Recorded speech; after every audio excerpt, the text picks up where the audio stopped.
Purihin ang Panginoon sa lahat ng panahon. Amen? Palapakan nga muna natin ang Diyos. Hallelujah! Praise the name of Jesus. Walang makakapigil sa gawain ng Panginoon, ano? Kahit anong gawin ng dyablo, kahit anong hadlang, ay hindi tayo kayang pigilan. At yun ang gusto ng Lord, na tayo ay sa Kanya umasa, tayo ay sa Kanya manghawakan, ano, mga kapatid? So, wag muna nating isipin kung ano yung pwedeng humadlang, ano? Kung ano man yung mga distraction. Let us focus in the Word of God. Amen? Okay. Praise the Lord in behalf of Pastor Melvin Ramirez and to all the leaders. Narito po muli ang inyong lingkod para gamitin ng Panginoon para mangaral ng salita ng Diyos. At naniniwala po ako na may nakahandang pagpapala ang Diyos. Sabihin mo sa katabi mo, may nakahandang pagpapala sa iyo ang Diyos. Amen. Okay.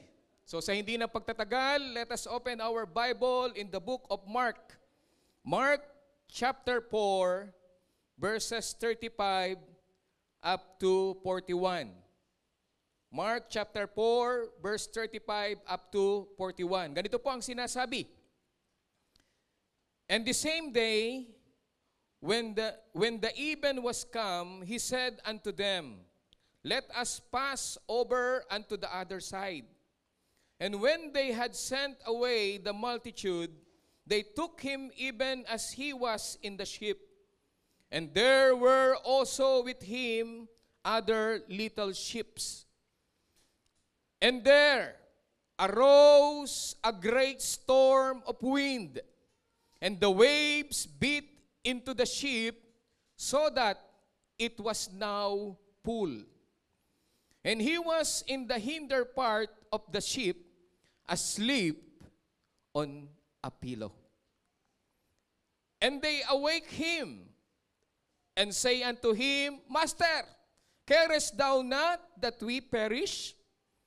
And he arose and rebuked the wind, and said unto the sea, Peace, be still. And the wind ceased, and there was a great calm. And he said unto them, Why are you so fearful? How is it that you have no faith? And they feared exceedingly, and said one to another, What manner of man is this, that even the wind and the sea obey Him? Pagpalain ng Lord ang kanyang mga salita. Tayo po'y manalangin. Aming Diyos, na dakila at tapat, na alam po namin, Lord, na may kontrol ng lahat ng bagay, hindi napapagod, at hindi kailanman natutulog. Ikaw ang Diyos na laging ang pakinig ay naroon sa iyong mga anak. Ang iyong mga mata ay naroon sa mga righteous na tinatawag mo, Panginoon. At alam namin, dakilang Diyos, all things work together for good. Kaya naman kami umaasa at nagtitiwala sa iyo. Lord, bless your word, Panginoon. Gamitin mo lamang ako as a channel of blessing. Make me, Lord, a vessel of honor unto your sight right now. At ikaw ang makita ng iyo pong mga anak. I pray, Lord, for the outpouring of the Holy Spirit. I pray, Lord, for the anointing of the Holy Spirit. Guide us right now, Lord. And any works of the devil na po pwedeng maghinder sa gawain mo, sirain ang gawain ito. I rebuke Satan to get out in the name of Jesus. Wala siyang karapatan sa aming buhay. Winawaksika namin. In Jesus' name. Winawaksika namin sa aming pamilya. Winawaksika namin sa iglesyang ito. Wala kang puwang, kundi ang Santong Espiritu lamang ang aming inaanyahan. And we claim, Lord, the victory. Because we ask this in the name of our Lord Jesus Christ, we pray. And everybody says, Amen and Amen. Hallelujah! Praise the Lord! Makakaupo na po tayo. At humanda po kayo sapagkat may inihandang pagpapala ang Diyos ngayong araw na ito. Amen? I know, brothers and sisters, that life is full of problems. Sabihin mo sa katabi mo, may problema ka ba? I know, every one of us, sabi nga ng iba, abnormal daw ang walang problema. Ibig sabihin, bawat isa, meron lang medyo mabigat ang problema, pero meron pa rin problema kahit maliit. That's why Job said in Job chapter 5 verse 7, "Yet man is born to trouble." Ang tao daw ay ipinanganak, nakakambal na daw ang trouble. Kakambal na daw ang problema. Amen? At ang sabi sa Tagalog, tiyak na daranas ng kahirapan ang tao. It means everybody will face problem sa kanila pong buhay. At naniniwala ako, ikaw na nakikinig ngayon, meron kang problema. Amen? Even yung nakatayo sa unahan ninyo, may problema. But the Lord is good in all times. Hindi tayo pababayaan ng Diyos.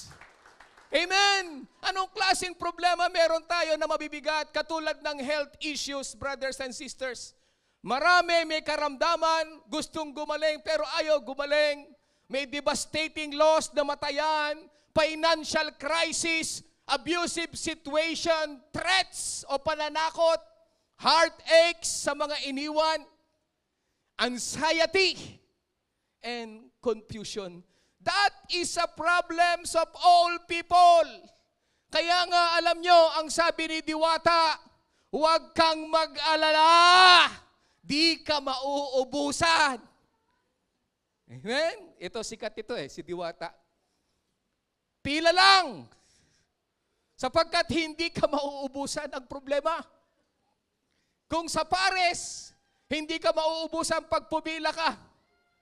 Pero sa Diyos, kahit tayo ay maraming problema, hindi tayo pababayaan ng Panginoon. Pwede bang palapakan natin ang Diyos? That's why Jesus reminds His disciples to expect trouble. Kailangan expected mo na may darating na trouble sa'yo. Expected mo na bawat sandali ng iyong buhay ay siguradong babagyuhin ka ng pagsubok at ng problema. Amen? Inunahan na, sabi po ng John chapter 16 verse 33, "These things I have spoken to you, that in me you may have peace." Sa Lord lang merong kapayapaan kahit may problema. In the world, you will have tribulation o mga paghihirap, mga pagsubok, o mga bagay na darating, but be of good cheer. Sabi diyan, be of good cheer. I have overcome the world. Huwag ka mag-alala. Napagtagumpayan ko na yung mundong yan. Kaya ibig sabihin, winarningan na ng Diyos ang bawat mananampalataya na ang lahat ay daraan sa pagsubok. Mga problema. Kaya nga ang sabi ng Mateo Kapitulo 6, talatang 34, kaya nga huwag ninyong alalahanin ang bukas. Sino nag-aalala sa bukas? Sapagkat ang bukas ang mag-aalala sa sarili niya. Sapat na ang inyong mga suliranin sa bawat araw. Ibig sabihin ng Diyos, sa araw-araw nga may suliranin ka na. Tapos iisipin mo pa yung bukas. Huwag mo nang dagdagan. Sapagkat sa araw-araw may suliranin tayong darating. Amen? At alam nyo, sa panahong ito, ng puno ng problema at pagsubok, sa panahong ito, para bang ang hirap makahanap ng tunay na pahinga sa mga problema. Ang hirap matulog, mga kapatid. Paano ka nga naman makakatulog sa panahong binabagyo ka ng mga pagsubok? Hello, sa may mga bagyo ng pagsubok. Paano ka makakatulog? But the Lord said, we can rest on the pillow of God's promises. We can rest. Pwede kang matulog. Saan? Sa unan ng mga pangako ng Diyos. That's why our topic for this morning is entitled, Rest on the Pillow of God's Promises. Sinong hindi nakakatulog dahil sa problema? Sinong halos ilang oras lang ang tulog, pipikit parang tulog manok? Huwag kang mag-alala. May pangako ang Diyos. Meron siyang unan. Meron siyang pilo of His promises. At ngayong umagang ito, makinig kayo. Sa lahat ng may problema, ako, personally, ito ang hinawakan ko. Una na dapat nating hawakan, kapag merong binagyo tayo ng pagsubok, kapag punong-puno tayo ng pagsubok na halos para bang patong-patong, patong-patong, patong-patong, patong-patong. Alam niyo kung bakit ko po ito, bago tayo pumasok doon sa ating topic. Alam niyo kung bakit ko po nabuo ang topic na ito. Sapagkat alam niyo, sapin-sapin, parang alam niyo pa yung sapin-sapin na kakanin, patong-patong, ano? Na problema ang dumating po sa buhay ko. Itong buwan na to, no? Talaga namang halos parang medyo mabigat ang panggising, ano? Una, simple na lang muna, no? Nagpaalaga ako ng baboy. 14 baboy, ano? Pinalaga ako 14. Hanggang sa lumaki, nabenta, nagtira kami ng 4 na inahin. At yung 4 na inahin, alam nyo, nabuntis. Sa madaling salita, month of May, manganganak. Yung 3. Okay, dumating yung May, naghintay ako. Biglang ibinalita ng kaibigan kong pastor na nag-aalaga. BFF, nanganak na ang baboy natin. Alam mo kung ilang anak? 13! Lahat patay. Walang natira kahit isa. Patay. Wala. Wow. Praise the Lord. Yung isa, 6 ang anak. Oh, praise the Lord, may 6. Yung isa naman, 12. Wow! Meron pa rin. Purihin ng Panginoon. At yung isa, iniintay ko pa ngayong buwan na to kung ilan. So, okay lang. Simpleng balita, no? And then, last Saturday, alam nyo, naka-CCTV ako dun sa camera, dun sa bahay. At alam nyo, ilang araw na nilalagnat, inuubo yung aking anak. Matagal na yung may ubo, may sipon, pinapainom naman ng gamot. Kaya lang, ang taas pa rin ang lagnat. At alam nyo, habang nakatingin ako, tinitingnan ko lang yung situation dun sa bahay, biglang nagkagulo sa bahay. At alam nyo, si Dailin ay nakahiga doon sa higaan niya, kumikisay-kisay na. Nangingisay-ngisay, nagkukumbulsyon sapagkat sobrang taas ng kanyang lagnat, tumarak yung mata, at biglang nawala ng malay. Naging kulay ube. So takbuhan sila, ganon-ganon, at talagang nakabagsak yung kanyang kamay na ganon, kulay ube. At wala halos, kung titignan mo, parang patay na. Iyakan sila. Kailangan tumakbo tayo. Kailangan nagkakapanik-panik na sila. Tawagan mo, daddy mo, ganon. And then, inano ko dun sa mic, nakikita ko kayong lahat. Huwag kayong magpanik. Huwag kayong mag-alala. Manalangin tayo. God is in control. Pero kinakabahan din ako, siyempre, bilang tao. Because I saw, bagsak yung kanyang na parang iginaganon na lang siya, itim ang itsura. Tapos ginaganon. Hanggang sa itinakbo, hanggang sa dinala doon, yung mobile ng barangay, dinala sa ospital.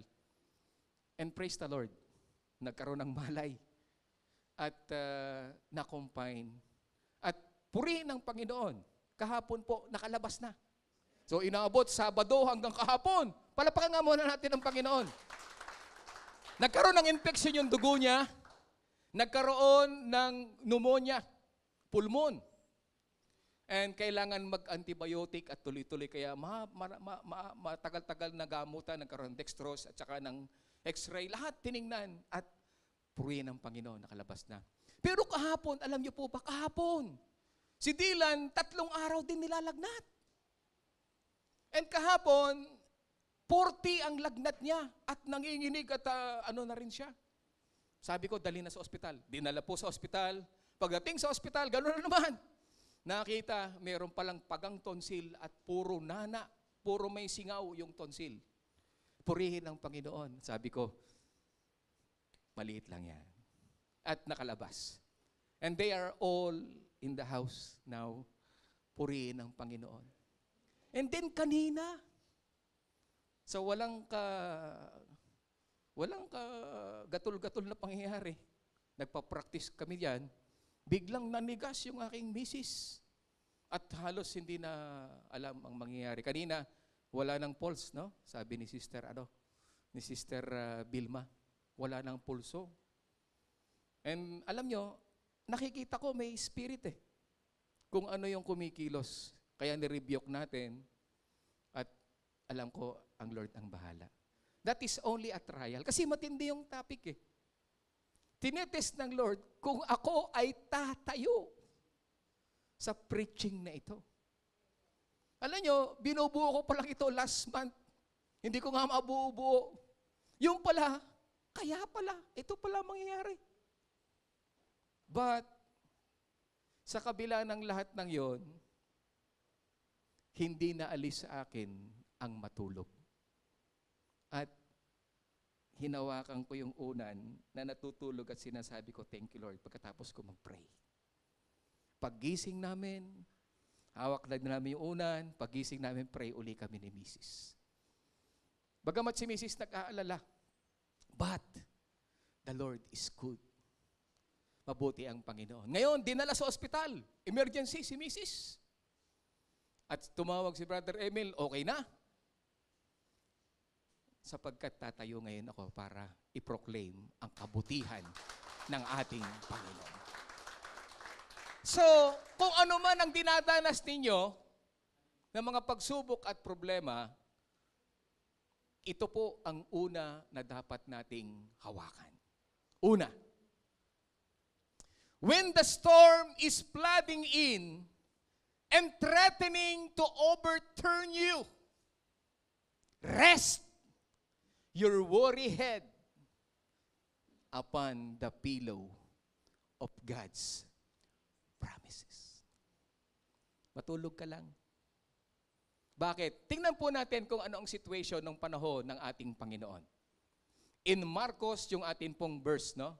Marcos 4, verse 35 to 41. Kinagabihay sinabi ni Jesus sa mga alagad, tumawid tayo sa ibayo. Ayan, verse 36. Kaya't iniwan nila ang mga tao at sumakay sila sa bangkang sinasakyan ni Jesus upang tumawid ng lawa. May iba pang mga bangkang nakisabay sa kanila. Verse 37. Habang naglalayag, inabot sila ng malakas na bagyo.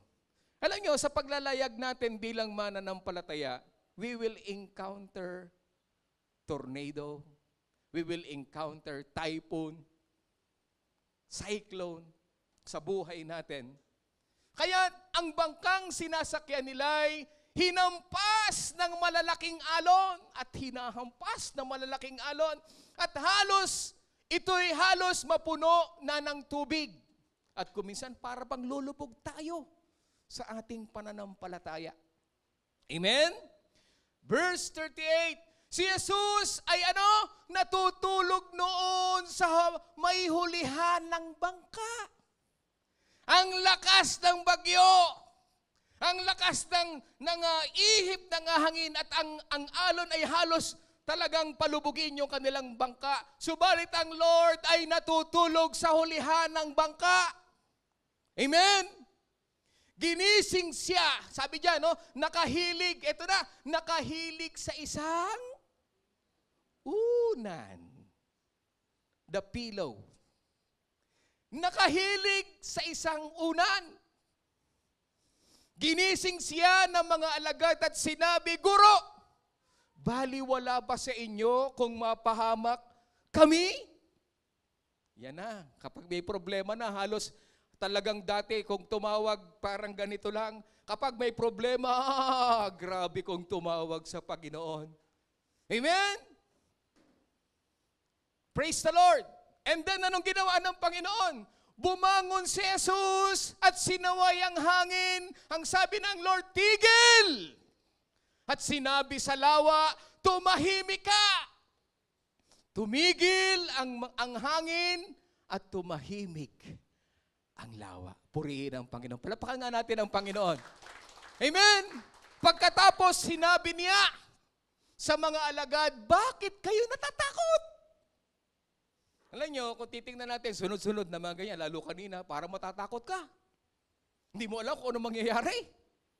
Pero ang sabi ng Lord, bakit ka matatakot? I am here with you. I am here to do a miracle sa buhay mo. Kaya kitang tulungan. Huwag kang matatakot.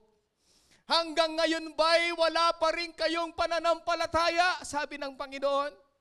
And verse 41, natakot sila ng labis at namangha. Sabi nila sa isa't isa, anong klaseng tao ito?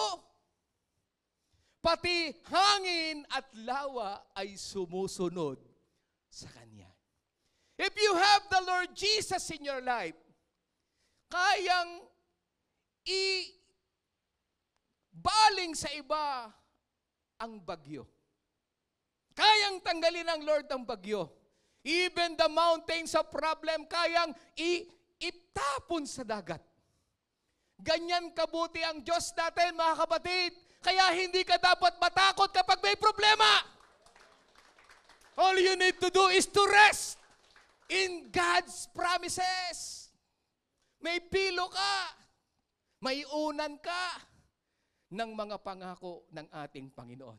Alam nyo, mga kapatid, kapag ang ating puso at isipan ay hindi napapalagay at naguguluhan dahil sa maraming bagyo at ng pagsubok, at kailangan natin ng tulog, anong dapat natin gawin? We need to hear the words of the one who can calm the raging sea with us. Kapag puro problema, punong-puno ng bagyo at pagsubok ng buhay natin, naghahanap tayo na magpapakalma sa atin. Yung iba, pumupunta, pagpapakalma, umiinom ng alak. Yung iba, nagpapakalma, nagdodroga. Yung iba, nagpapakalma, gustong makarinig ng mga payo ng kanyang mga kaibigan, kaya lang ang pangit ng payo niya. Pero alam niyo po ba sa isang mananampalataya, ang pinaka-the best na dapat mong pakinggan ay ang mga pangako ng Diyos sa buhay mo. Kapag natatakot ka na, ang sabi ng Lord, huwag kang matakot. Pag may karamdaman ka na, sinasabi ng Lord, ako ang manggagamot. Kapag marami kang pangangailangan, sinasabi niya, ako ang supplier. Kapag puro problema na ang lahat ng bagay, huwag kang mag-alala. Sapagkat ang boses ng Lord ay maririnig mo sa pamamagitan ng kanyang mga salita. Our access, brothers and sisters, to this transforming power is the Word of God. Kaya lagi tayong may Word of God sapagkat pinupuno ang puso't isipan natin. Sapagkat pag dumating na ang pagsubok at problema, gagamitin mo yung Word of God na napakinggan mo. More specifically, the promises of God in His Word. Kaya pag may mga problema at pagsubok na tinatakot ka ng dyablo, meron akong salita ng Diyos na iniingatan sa puso ko. Meron akong salita ng Diyos na pinangahawakan ko na may kapangyarihang kumikilos sa buhay ko. We need to hear that word. We need to believe that word. We need to cling to and rest upon God's promises sapagkat hindi tayo pababayaan ng Panginoon.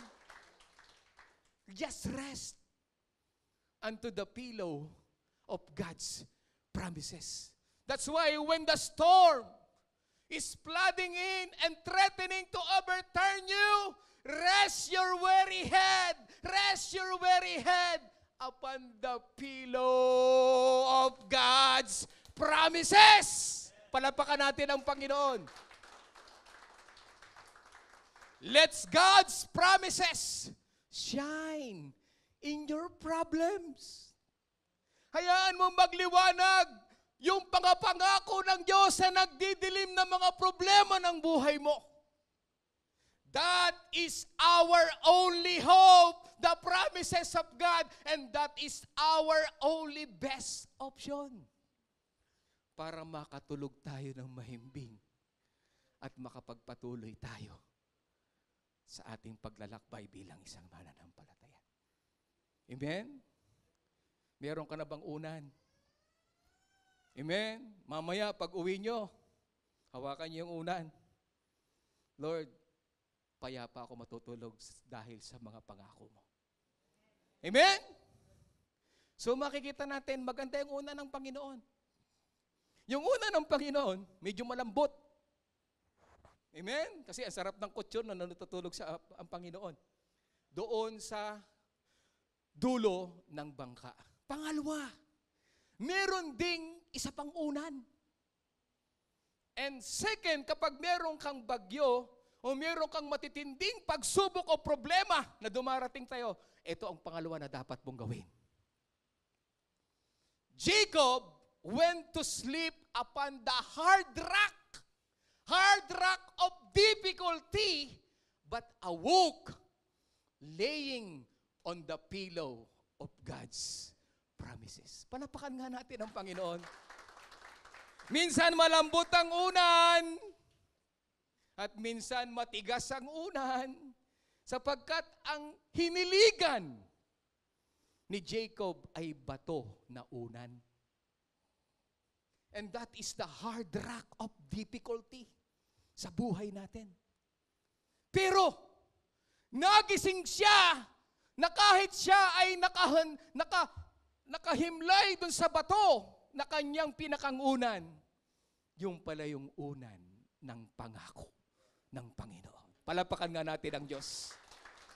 Basahin natin ang istoryang ito. Genesis 28 verse 10 to 17. Umalis nga si Jacob sa Beersheba at nagpunta sa Haran.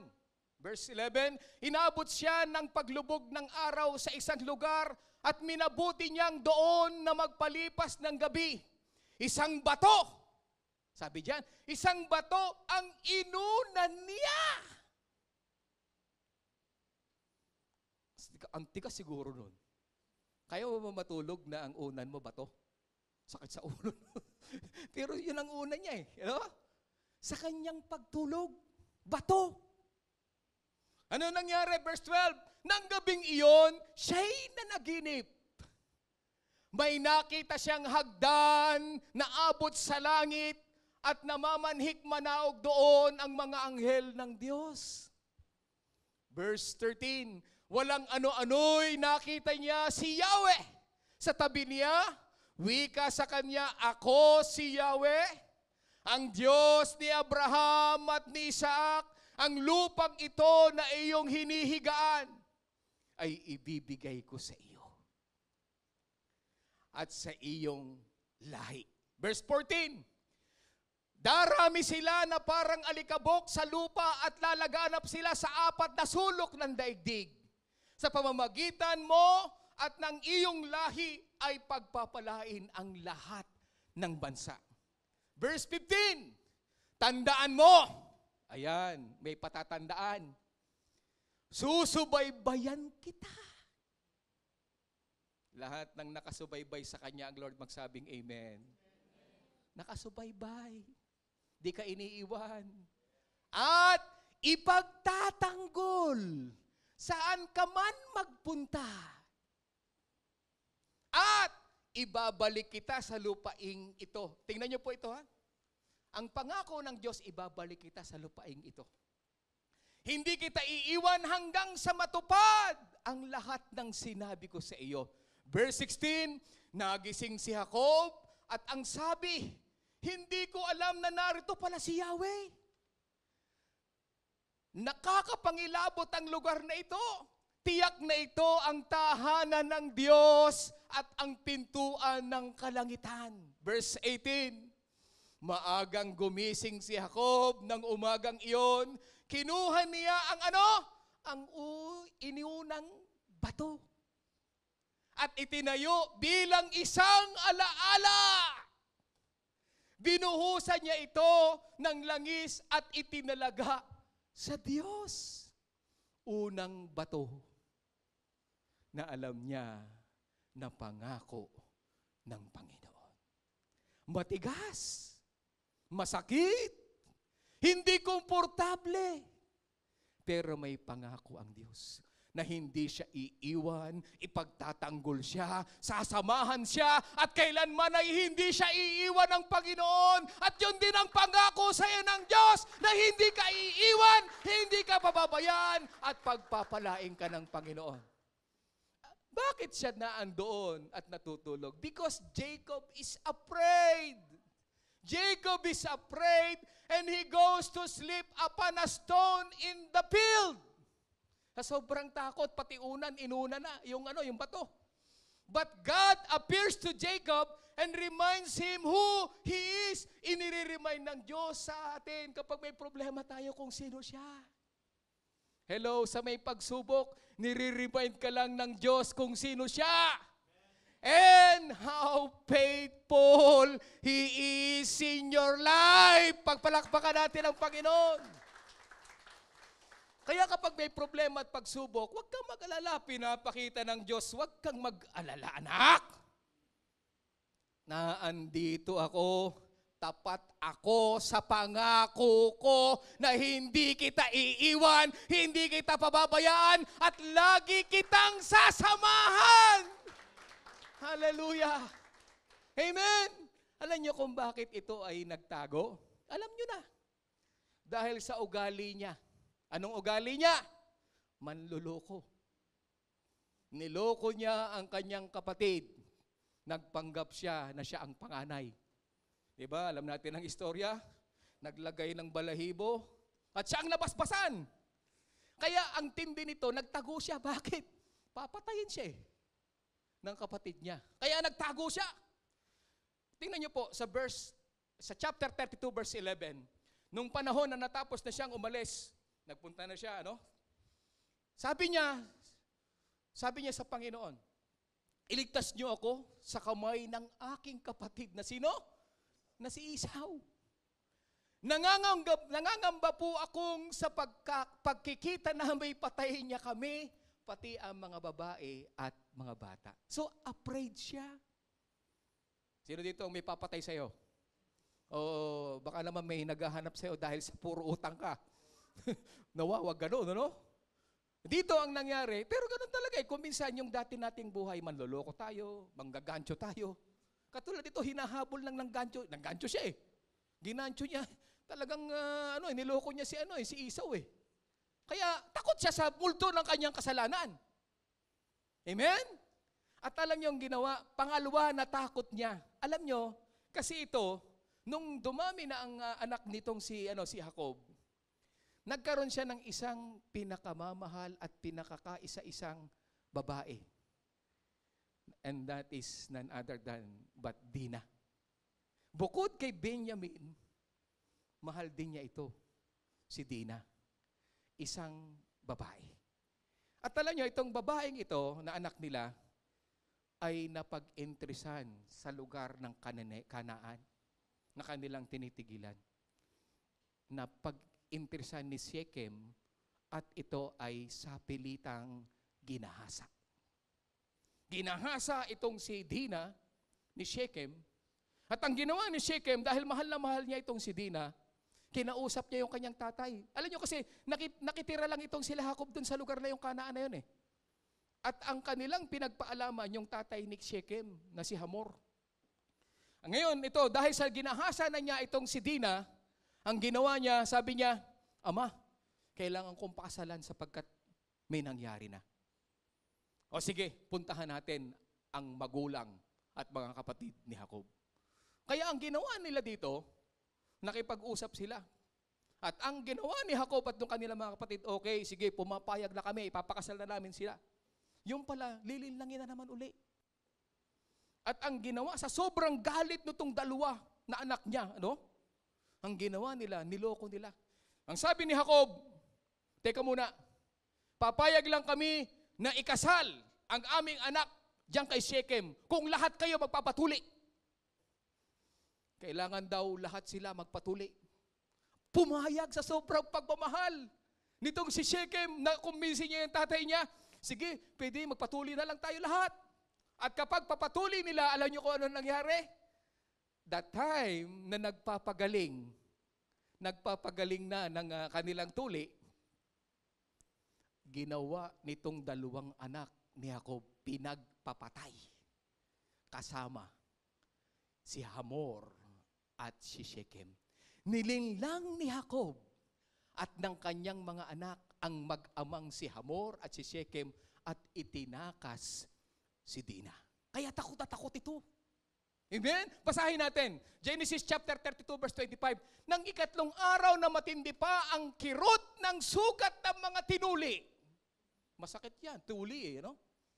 Kinuha ni na Simeon at Levi ang mga kapatid ni Dina ang kanilang tabak at pinagpapatay ang mga lalaki roon na walang kabalay-malay.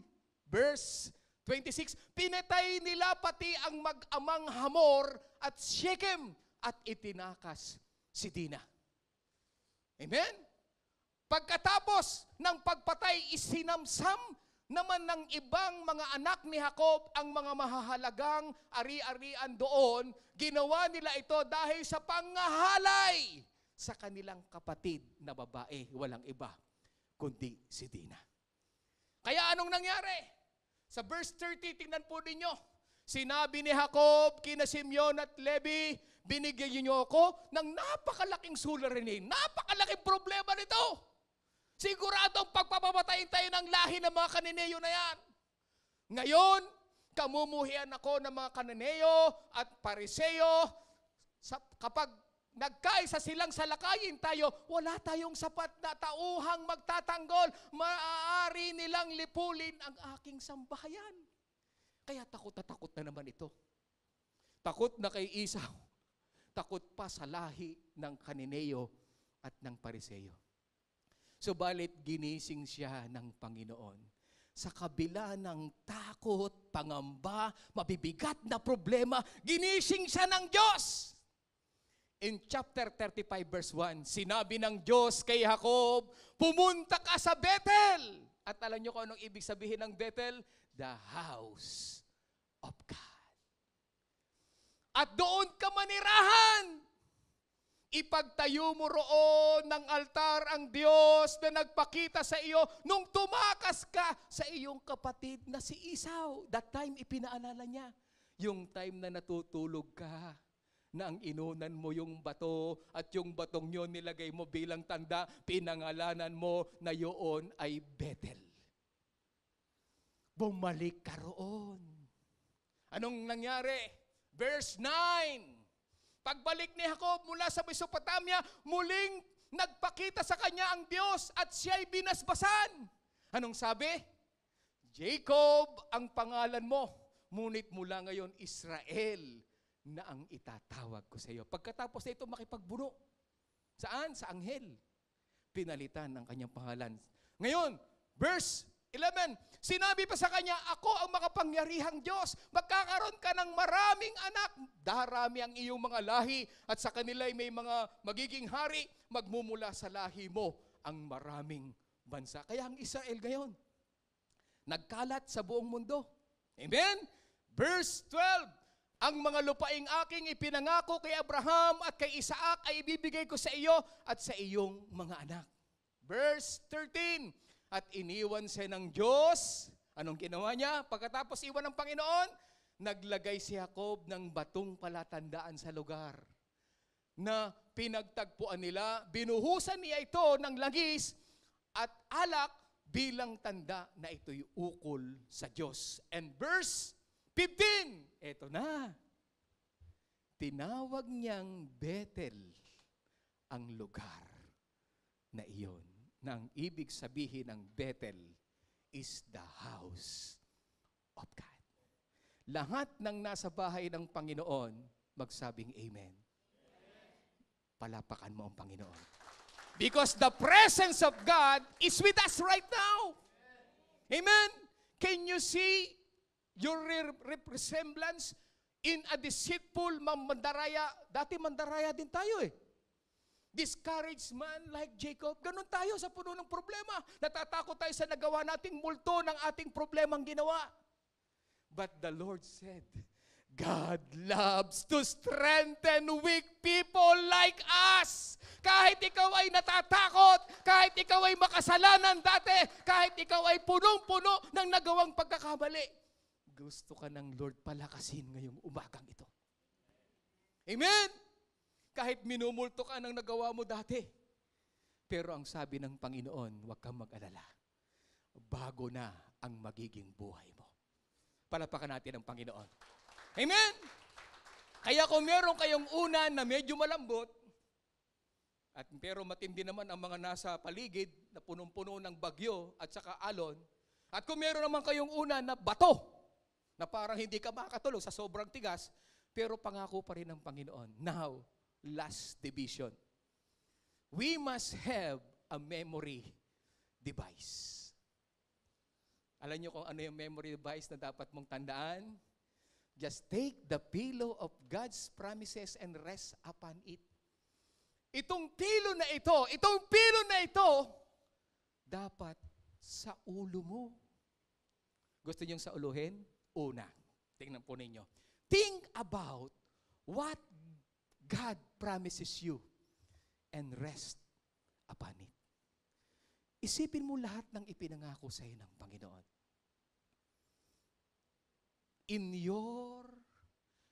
If you are in the fog of war and can see your way clear, remember this acrostic of the pillow. The acronym of the pillow. Pag sinabing fog of war, ito yung hindi mo makita yung kalaban mo. Amen? Tingnan po ninyo yung pag sinabing fog of war, ayan, fog of war, no? Ganyan ang itsura. Parang hindi mo makita kung may kalaban o hindi. At anytime, pwede kang mapatay sapagkat hindi mo kita ang laban. Pero huwag kang mag-alala. There's a pillow of God's promises. Sabi diyan, fog of war is the uncertainty in situational awareness experienced by participants in military operations. Kaya makikita nyo, no? Pag merong fog war, talagang matindi ang labanan nito. Kailangan yung sense at saka yung boses lang ang pakikinggan mo. Amen? So ngayon, simulan natin. The acronym of the pillow na dapat meron ka. Number 1. Pillow is letter P. Our God is propitious. Alam niyo, pag sinabing propitious, the meaning of propitious is giving or indicating a good chance of success. Giving favor or grace. Lagi mong tatandaan mapagbiyaya ang Diyos sa tao. Pag sinabing favor is the grace of God in our lives. And that is unmerited favor. Pag sinabing unmerited favor, hindi tayo karapat-dapat, subalit binigyan tayo ng pabor ng Diyos. Hindi tayo karapat-dapat sa grace, pero binigyan tayo ng pabor ng Diyos. Makasalanan tayo. God is favorable or propitious towards His people. He is not angry anymore. Kung dati galit siya sapagkat pagkaaway kayo, pero ngayon na ikaw ay anak na, magkabati na kayo ng Lord. Lahat ng kabati ang Lord, magsabing amen. Pag sinabing magkabati kayo ng Lord, lagi kang magkasama ng Panginoon. Anong sabi ng Romans chapter 8 verse 1? There is therefore now no condemnation to those who are in Jesus Christ, who do not walk according to the flesh, but according to the Spirit. Ang sabi sa Tagalog, kaya nga wala nang kahatulang parusa sa mga taong nakipag-isa na kay Kristo Jesus. Meron ka ng favor sa Panginoon. Kung dati galit siya, ngayon kakampi mo na siya. Kaya huwag kang magtakot kapag may problema, may kakampi ka na at siya po ay mapagbiyaya sa buhay mo. Therefore, if you are in Christ, nothing about our circumstances can change His eternal smile upon you. Lagi siyang nakangiti sa iyo. Hindi siya mabilis magalit sa iyo. He is full of favor. Kaya number 1, ano? Sabihin nga natin, propitious. Amen! Number 2, letter I naman tayo. Lagi mong tatandaan na ang Diyos natin is immutable. Pag sinabing immutable, what is the meaning of immutable? God doesn't change. He doesn't evolve or get software updates. Hindi mo kailangang mag-updates kasi lagi siyang update sa'yo. Hallelujah. He is the same yesterday, today, and forever. He is as He forever has been. He is perfect. Sabihin nga natin, perfect ang Diyos. Perfect ang Diyos. At hindi siya kailanman nagbabago. Anong sabi ng Malakay 3:6? For I am the Lord, I do not change. Kaya alam nyo, huwag kayong matatakot. Kung noon nagpapagaling siya, ngayon nagpapagaling pa rin siya. Kung noon nagpapala siya, patuloy siya nagpapala. Kung nagpapatawad siya noon, nagpapatawad. He is not changing. Because Jesus Christ is the same yesterday, today, and forever. Kaya sa pangalawa, lagi mong tatandaan kapag may problema, our God is immutable. Hindi nagbabago ang Diyos ko. Kung noon tinutulungan niya mabubuting tao, ang kanyang mga anak, ngayon tutulungan ako ng Panginoon. Kaya number 2, immutable ang Diyos. Pangatlo, letter L naman tayo. Ang Diyos natin ay puno ng pag-ibig. We have the loving God. Palapakan nga natin ang Lord. Hindi ka pahihintulot sa bagay na ikasasama mo. God loves His people before the foundation of the world. Ang sabi ng Ephesians chapter 1 verse 4-5, bago palikhain ng sanlibutan ay pinili niya tayo upang maging Kanya sa pamamagitan ng ating pakikipag-isa kay Kristo at upang tayo'y maging banal, walang kapintasan sa harap niya dahil sa pag-ibig ng Diyos. And verse 5, pinili niya tayo upang maging anak niya sa pamamagitan ni Hesukristo ayon sa kanyang layunin at kalooban. At alam niyo kung gaano katindi ang pag-ibig ng Diyos? Ang sabi ng 1 John chapter 3 verse 16, dito natin nalalaman ang pag-ibig. Inialay ni Kristo ang kanyang buhay para sa atin, kaya't dapat din nating ialay ang ating buhay para sa mga kapatid. Kaya kapag may problema ka, kung ang buhay niya mismo ibinigay niya sa'yo, ano pa kaya ang problema mo? Amen? Nahuhugot na ba yung problema? Natatanggal na ba yung problema? Amen? He is loving.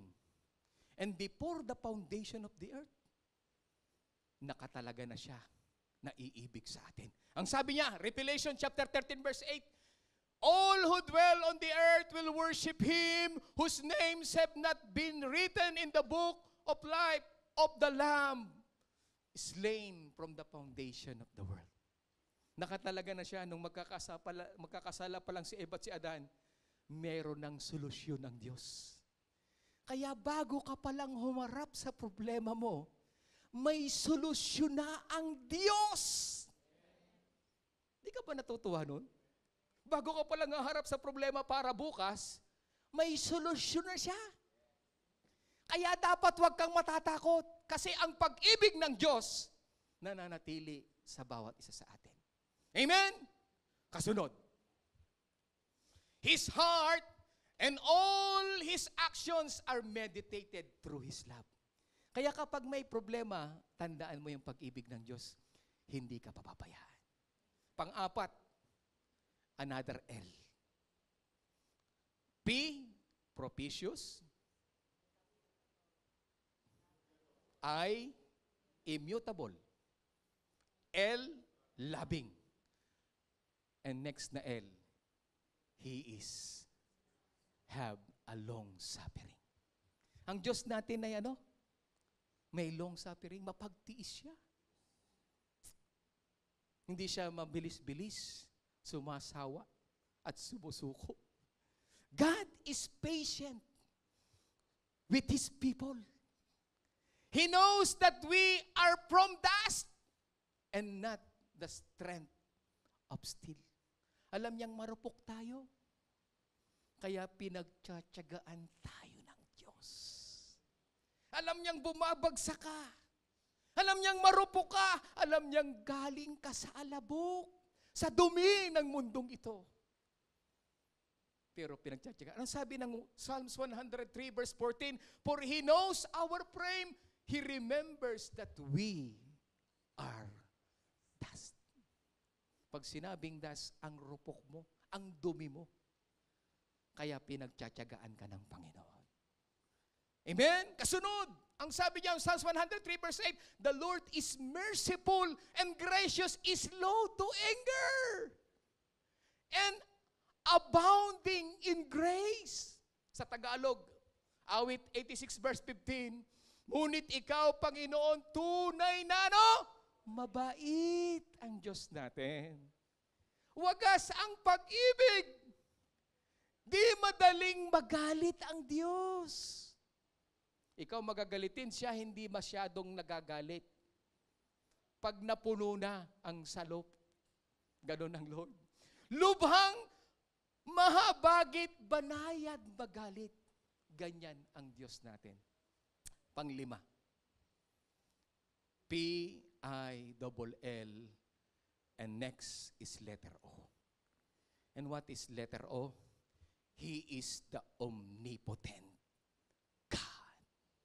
Pag sinabing omnipotent God, God is all powerful.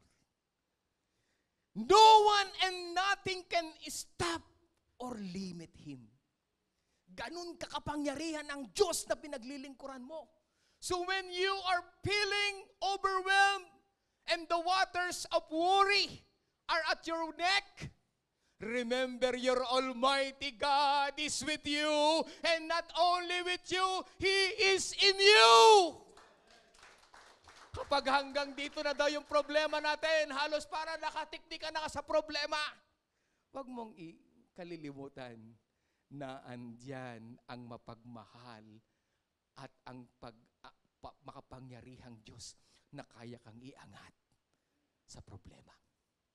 At ang sabi diyan, mga kapatid, Psalms 115 verse 3, but our God is in heaven, He does whatever He pleases.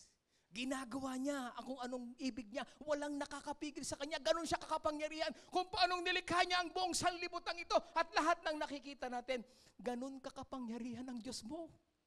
Kaya walang problemang walang solusyon sa Diyos mo. Hallelujah. Matthew 19:26. But Jesus looked at them and said to them, with men, this is impossible. But with God, all things are possible. Kaya alam nyo, hindi ako nangangamba. Anything happens. Pinatibay ako ng mga pangakong ito. Ang sabi ng Lucas 1:37, sapagkat walang anumang bagay na hindi kayang gawin ng Diyos sa buhay mo. Hallelujah. Purihin ang pangalan ng Panginoon.